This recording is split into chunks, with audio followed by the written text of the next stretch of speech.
Good morning to all of you again. Welcome to third lecture of unit number 1. In unit number 1, we studied the global energy consumption pattern and energy sectors in our India. In unit number 2, we studied the various parameters like energy efficiency, energy policy, energy efficiency, and energy management. We studied the various four pillars of the energy management also. Now, in this lecture, this is the last lecture regarding to unit number 1. We are just going to see the energy management system or energy action planning. And after that, to recall all these parameters, we are going through the Bureau of Energy Efficiency period. So in that period, we can get the idea and more concept regarding the consumption pattern of energy to the worldwide and various patterns regarding to this unit number 1 in this PDF. So again, moving to the next point, after energy policy, energy efficiency, energy action planning, then energy conservation. After that, this point, the next parameter is the energy management. So these are the various energy and next word, that means energy policy, energy efficiency, energy management, energy conservation. So talking about the energy action planning. So what exactly the energy action planning is? So to do some action plan, we have to do some stepwise approach. So first is the main commitment. That means in case of the industry, energy manager is there, so he make commitment. So the commitment is that up to this extent, without affecting output, we are using only this amount of energy source. Or the commitment is that we reduce our conventional use of energy, and by reducing that consumption, and we are going to promote to its renewable energy sources. So this is called as the commitment. So first of all, in the statement, we have to give commitment. That is our objective also. After that, assess performance. So once we do some commitment and that gets satisfied within 1 or 2 days, it's not happening. It's a long journey. So in that long journey, to achieve that goal or to fulfill that commitment, we have to assess performance. That means day by day we have to collect data, and day by day we have to give improvement in that particular parameter. After that, set goals. So for every day by day approach, for every day we can set a new goal, and we have to develop new technique, or we have to find a new source so that energy consumption also reduce and we can achieve our commitment. After that, create some action plan. So that is the action planning. So first is the make commitment, assess performance, and set goals, and then create action plan. So to save that energy, we have to develop some action plan. Then we have to implement it in whole industry. That is called the implementation of action plan. Then evaluate progress. So progress that may be in positive way or in negative way, we have to evaluate it. Then recognize achievements. That means whatever the plans we have did, and if that plans performs well, so we have to recognize that achievement, and again according to it we have to do some new plan, and you can see the create action plan with circle never completes, it rotates continuously. So this is the complete cyclic process. After that, you can see evaluate progress and reassessment. So reassessment is there. That means that progress suppose goes in negative way. So if it done is in positive way, no matter the cycle you can go continuously. But if it done in negative way, so you have to reassess your task, so that you can complete your energy action planning. So this is a very important, we can say, process chart of energy action planning. Then next parameter is the energy security. The basic aim of energy security, again in the energy policy, one can develop the energy policy to the nation, and whatever the energy policy we talk, that is regarding to the industry. And if we talking the energy policy relating to the world, so that becomes the energy security. So energy security, the basic aim of the energy security for a nation is to reduce its dependency on the imported energy sources for its economical growth. I already told you there is a direct proportion between the energy import of the energy and the economy.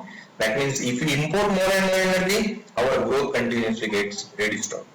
Some of the strategies that can be used to meet future challenges to their energy securities are building stockpiles, diversification of energy supply sources. That means we have to get some diversification from conventional energy sources, non-conventional energy sources to conventional, or from non-renewable to renewable one. Then increase capacity of fuel switching, demand restraint, development of renewable energy sources, energy efficiency, and the sustainable development. These are the energy security we can do for our energy security. So again, the same concept related to energy security is that we have to reduce our dependence on the foreign countries related to the energy sectors. So first of all, I am very thankful to all of you that you studied all these parameters regarding to the energy and revision. So this is the complete PPT regarding to the unit number 1, and I have told you that there is a revision. So for that revision, we have the Bureau of Energy Efficiency PPT, sorry PDF. So in that PDF, you can get some basic revision of all these parameters. So you can see first energy sources, primary and secondary energy sources. So primary energy sources that directly utilize primary energy sources, that means we have to supply and then we can get. So that is the primary. That means suppose we are using coal, that is the primary, and we can get electricity, that is the secondary. So these are the primary, secondary energy sources.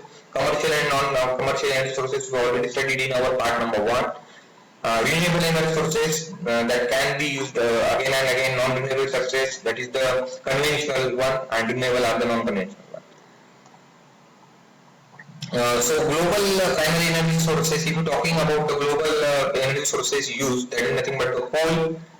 So see, the USA had the largest share of the global reserves, that is 25.4%.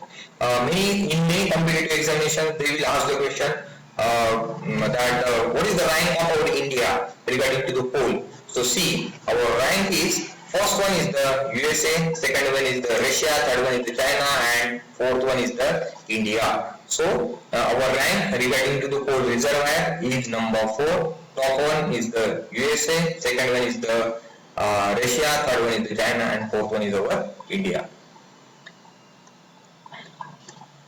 After that, see, this is the again very important part that they are showing. So if you consider the world population, so in case of developed countries, there are only 20% of population, and in developing countries there is 80% of population.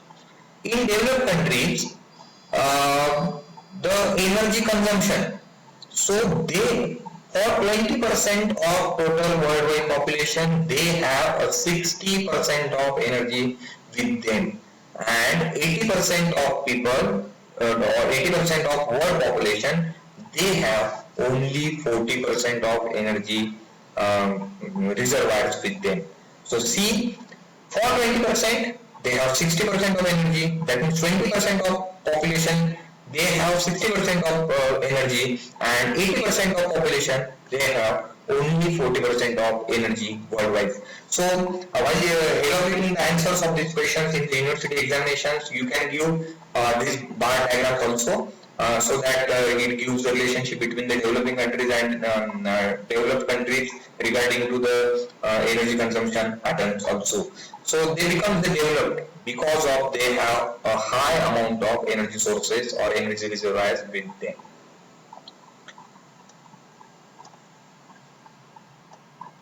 Again, very important bar diagram regarding to the sector-wise energy consumption in our India. Industry, so total industry or whatever the energy we get from thermal power plant, nuclear power plant, wind power plant, or we can consider the renewable power plants, or from various types of petroleum products. So whatever energy total we can get, let's if you consider the 100%. So 100% is our generating capacity. So 100% out of that 100%, whatever the energy get produced, out of that 49% of energy is consumed by industry. 5% energy is consumed by agriculture sector, 14% to other, that means for the various purpose. Residential 10% and for transportation 22%. So consumption of industry is 49% and for transportation is only 22%. So for transportation, if we include that share, so we can use the renewable sources for that transportation purpose. And if we use the renewable sources for the transportation, so obviously the share of transportation that is 22% that continuously goes on decreasing, and once it can goes on decreasing, we can give maximum generating energy to the residential one, so that we can supply the energy to each and every part of our country.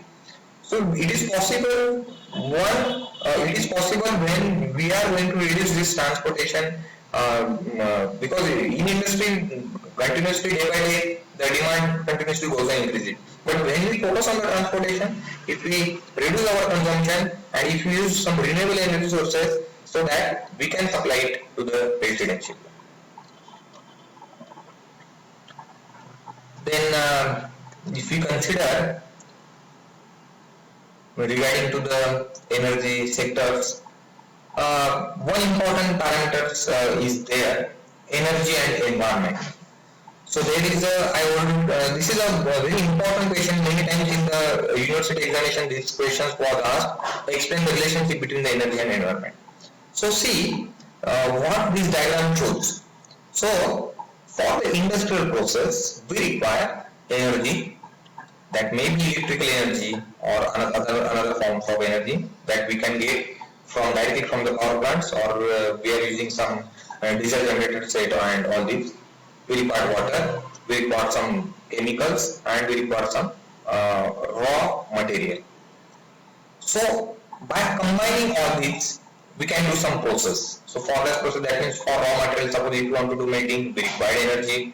If you want to do some coating process, we require various chemicals, and obviously water is required for various heat treatment process. After that, we can get product.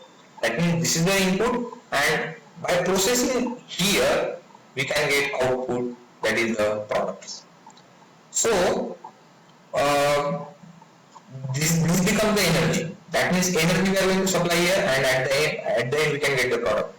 But at the same time, there are the tremendous pollution. So pollution, emission from various processes and various harmful gases like sulfur dioxide, nitrous oxide, nitrogen oxide, carbon dioxide released to the environment because of this industrial process, and emission from combustion. These are the, we can say, this pollution categories under air pollution. But again, if you consider the water pollution, so solid pollution, water pollution as well as the air pollution, so solid and liquid wastage are there, that is directly dumped into the river, so that that liquid waste directly enters in the river, so water get polluted, and because of the solid, earth get polluted, and some indirect and direct wastage, energy wastage are there. So this chart shows the relationship between energy and environment. So while elaborating the answers in the examination, student can draw this chart, and they can explain the way how processes are done, and because of that processes we are using the energy, and at the same time there are various environmental pollutions are there in the form of air pollution, water pollution, soil pollution, and various wastage are also released to the environment.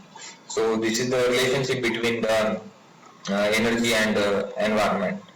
So energy security, again, in the PPT I already include that all these point: building stock is demand restraint, increased capacity of producing. So this is all about our unit number 1. So in this unit number 1, we studied the current energy scenario, consumption patterns. Regarding to the energy, we studied the energy management, energy policy, energy reforms. So these are the various contents.